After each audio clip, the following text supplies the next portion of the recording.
बहू इंटरनेट पर reels upload करती रही और छोटे कपड़ों में वीडियो बनाती रही और वहां से उसके सास ससुर समाज में अपनी इज्जत का जनाजा उठते देख अंदर ही अंदर घुट रहे थे। पानीपत का एक खौफनाक केस जहां एक लड़की के फैशन की आदत ने उसके सास ससुर को जहर खाने पर मजबूर कर दिया।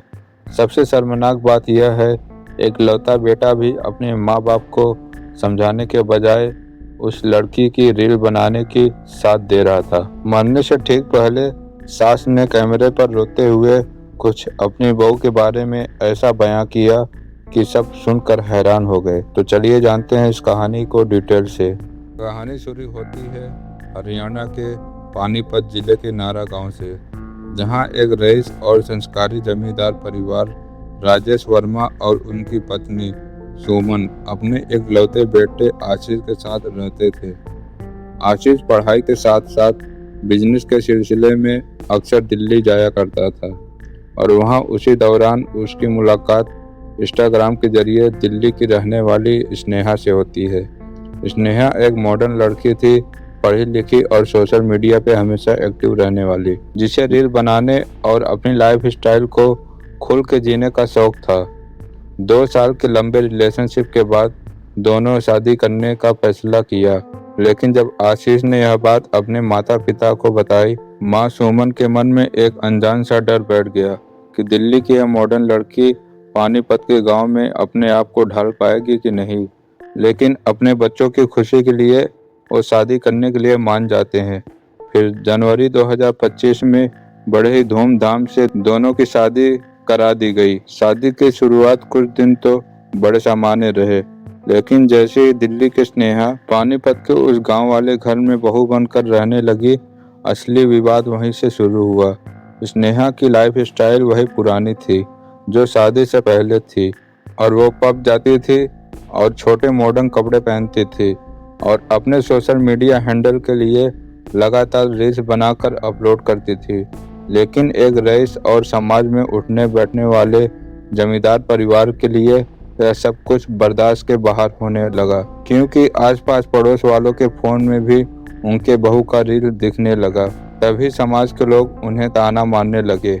जब भी ससुर राजेश और सास सुमन अपनी बहू को रोकने टोकने की कोशिश करते कि बेटा गांव में इस तरह के कपड़े मत पहनो, यहाँ पे रील मत बनाओ, तो बहू का सीधा जवाब होता था कि जब शादी से पहले आपको मेरी यह लाइफ स्टाइल जानते थे, तो अब शादी के बाद आप मुझ पर पाबंदी क्यों लगा रही हैं। यह रोज रोज की रोक टोक और बस धीरे धीरे एक भयंकर मानसिक युद्ध में बदल गई, जहां इकलौता बेटा आशीष भी अपने माता पिता को समझाने के बजाय अपनी पत्नी का साथ देने लगा। बुजुर्ग माता पिता अपने ही घर में पूरी तरह अकेला फील करने लगे और हालात तब और ज़्यादा खराब हो गई जब लड़की के मायके वालों की तरफ से उन पर भी दबाव जाने लगा कि अगर मेरी बेटी को परेशान किया तो झूठे मुकदमों में फंसा देंगे। मौत वाले दिन सुबह करीब 9:45 बजे ससुर राजेश ने बेहद हताश होकर अपने भाई रमेश को फोन किया और रोते हुए कहा कि बहू और बेटे दोनों ने हमारी जिंदगी हराम कर रखी है। आज लड़की के परिवार वाले भी आकर हमें बुरी तरह टॉर्चर कर रहे हैं। मैं बहुत ही ज़्यादा अंदर ही अंदर टूट चुका हूँ। अब मुझसे बर्दाश्त नहीं होता है और अब मैं अपनी जान देने जा रहा हूँ। भाई रमेश ने उन्हें संभालने की लाख कोशिश की और कहा कि मैं तुरंत आ रहा हूँ, लेकिन तब तक बहुत देर हो चुकी थी और दोनों बुजुर्गों ने जहर की गोली खा ली थी। आसपास पड़ोस के लोगों को पता चला तो वो तुरंत उनको हॉस्पिटल लेके गए, तो वहाँ जिंदगी और मौत के बीच में झूल रही सास ने मरते मरते कैमरे पर एक बेहद भावुक और दर्दनाक बयान दर्ज कराया। उस आखिरी वीडियो में उन्होंने साफ तौर पर अपनी बहू और उसके माता पिता, उनकी बहन और अपना खुद का बेटे को इस हालत का जिम्मेदार ठहराया। इलाज के दौरान पहले ही सास ने दम तोड़ दिया और उसके अगले दिन ससुर ने भी दम तोड़ दिया, जिसके बाद ससुर के भाई ने रमेश वर्मा की शिकायत पर पुलिस ने खुदकुशी के लिए उकसाने का मामला दर्ज कर लिया।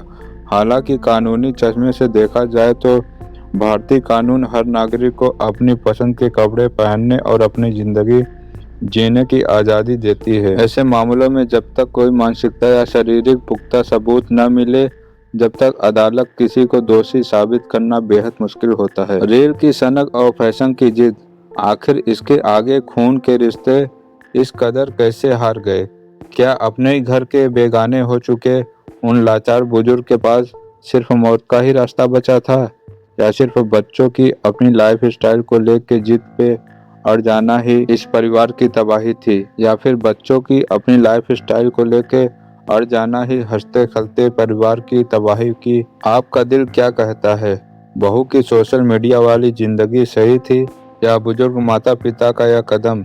इन दोनों मौत का असली जिम्मेदार आप किसे मानते हैं? अपनी राय कमेंट सेक्शन में ज़रूर लिखिएगा, और इस तरीके का स्टोरी देखने के लिए हमारे चैनल को सब्सक्राइब करें। धन्यवाद।